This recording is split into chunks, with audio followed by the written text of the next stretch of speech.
Hi everyone, it's Amanda and I'm here to do my September wrap-up. It's been quite a good reading month for me. I've finished 4 books in total and started 3 others, so yeah, I think that's alright. So to start with, I finished reading Fingersmith by Sarah Waters.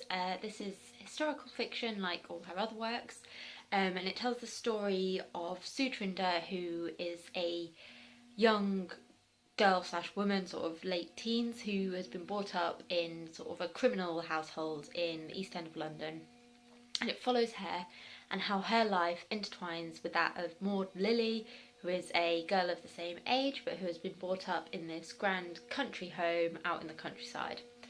And it's really good. Like all of Sarah Waters' books, it's sort of really engaging, it's really captivating, it just drags you along, you get sucked into the plot immediately, and there's lots of plot twists. There were quite a few times where I was reading it before bed and I thought I'll get to the end of this chapter and then stop, and then what actually happened was obviously I stayed up for another hour because something dramatic happened and I needed to know what was going on. So I gave this 4 out of 5 stars on Goodreads, and I will definitely be picking up the other Sarah Waters that I haven't read yet, which are Affinity and her most recent one, The Paying Guest. The second book I read in September was Death of a Red Heron by Readalong. This is a murder mystery following a detective in Shanghai in the early 1990s, and the body of a young woman has been found in a canal, and when they identify her, it turns out she's quite politically important, and it follows the investigation as they search for her killers. Unfortunately, about half of the book is leading up to this revelation about the killer, which has already been revealed on the back, so half of the book was just me going, well, yeah, but we know sort of something about the murderer. Why have they mentioned it on the back if it takes that much for the book to get to it? So that sort of ruined it a bit for me. Also, I found the writing a bit clunky at times. There's one paragraph where the detective is talking about his new flat, and it's like, he's in his new flat, his flat which he had recently moved into, the flat which he had recently given his new flat. It's like, yeah, I get the flat's new, just let's move on from the new flat. So that was a bit frustrating. But overall the story was good, and it was really interesting learning about the history of China. It goes into that quite a bit here. It goes into the, I can't remember what it's called, so about when the educated youths from cities were sent out into the countryside to be re-educated. And it talks about sort of how much the government was involved or in citizens' everyday lives. So that was really fascinating because unfortunately China is a bit of a blank spot in my knowledge. A lot of areas of the world are blank spots in my knowledge, but yeah, China's one of those. So that was really interesting. So overall I gave this 3 stars. The third book I read was Game Control by Lionel Shriver. This tells the story of Eleanor Merritt, who's a family planning worker who lives in Kenya, and she meets up with this man from her path, Calvin Piper, who's a demographer who has quite controversial views about population control and is obsessed with overpopulation, and follows what happens to them over the preceding months. I've done a full review of this, which I will link down below so you can see what I think of it in more detail there. But overall I really liked it. I gave it 4 out of 5 stars, and it's definitely interested me in reading more of Shriver's work because this is the first one of hers that I'd read. The next book I read was In the Woods by Tana French. So this is a thriller that follows the detective Rob Ryan, who is a member of the Dublin Murder Squad. So when Rob Ryan was young, he was sort of involved in this mysterious case in which his 2 best friends went missing, and he was there with them, but for some reason that we don't know, he was left behind. Anyway, he's moved back, he's changed his name, and he is assigned to this case with his partner, investigating the death of a young girl at the same site as where his friends disappeared. So it follows the investigation into that, into the effect it has onto his mental state and his relationship with his partner. And I thought it was excellent. It's a really, really good thriller. It's sort of, my interest in thrillers has waned quite a bit over the past few years, and this has just completely reignited my love for them. It completely dragged me through it. It's one of those books where you just can't put it down. Every time you have a free moment you think, I need to find out what's happening in this, I need to pick it up. And by the time it finished, I was sad that it was finished, but I was also quite relieved because I was like, oh my god, I can actually do other things again instead of just reading this, because it's all I did constantly from the moment I picked it up. So obviously I would highly, highly recommend this. I give it 5 stars on Goodreads. I'm gonna get the next one in the series very soon.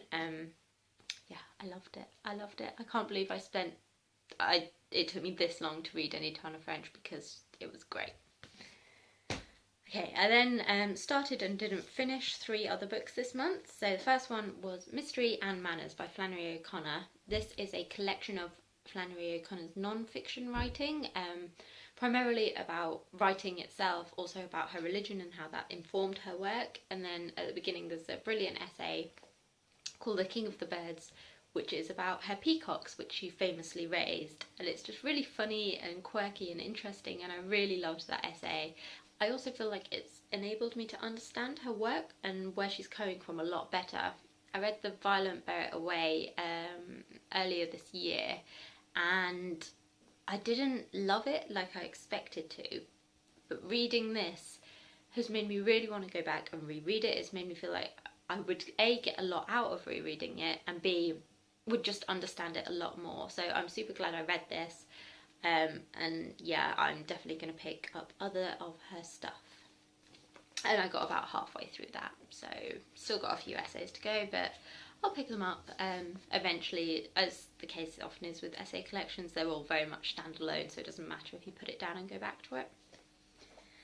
Okay, and then I started reading some stories from The Call of Cthulhu and Other Weird Tales by H.P. Lovecraft. I think I read 3 stories, got 50 pages in.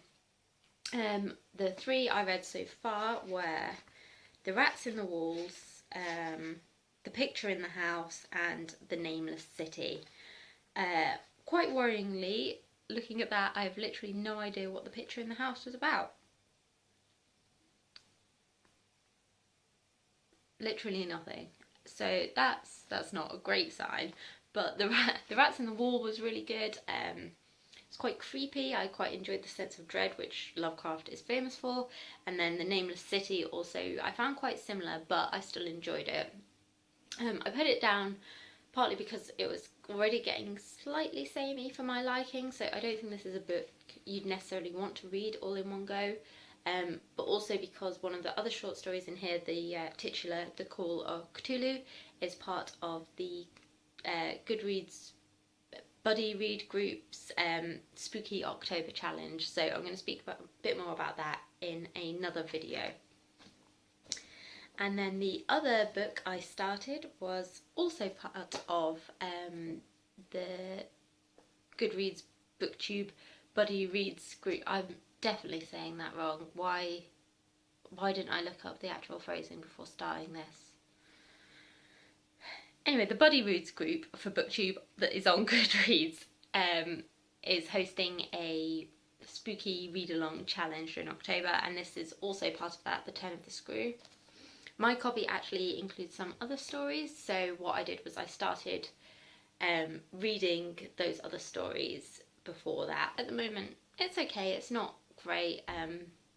I'm going to start The Turn of the Screw soon. Hopefully that will be better than the other stories, because obviously it's one of Henry James's most famous stories and it's the title story of this collection.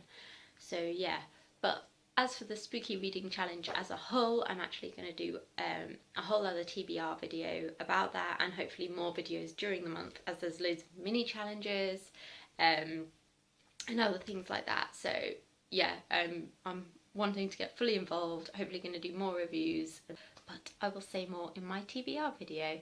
Thank you for watching. Let me know what you've read this month, or if you've read any of these books and have any opinions on them. Yeah, thanks, bye.